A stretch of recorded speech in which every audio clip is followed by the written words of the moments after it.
देवी कात्यायन्यै नमः।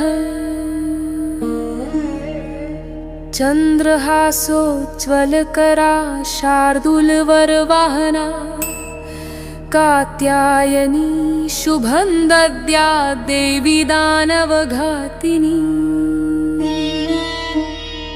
या देवी सर्वभूतेषु मां कात्यायनी रूपेण संस्थिता। नमस्तस्यै नमस्तस्यै नमस्तस्यै नमो नमः। वन्दे वाञ्छितमनोरथार्थचन्द्रार्धकृतशेखरं सिंहारूढा चतुर्भुजा कात्यायनी यशस्विनी।